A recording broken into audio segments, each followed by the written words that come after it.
శృతి మించి ఇలా నన్ను మై మరపించగలా తడబడి తల వంచిలా తలపును అని చేస్తే ఎలా మరేం చెయ్యనే నీతో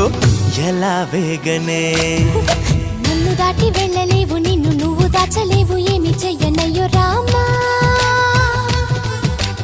ఉన్న మాట చెప్ప నీవు ఊరుకుంటే ఒప్పుకోవు ఇంకెలాగే సత్యభామా అనుకున్నా తప్పు కదా మో మాట ముప్పు కదా మనసు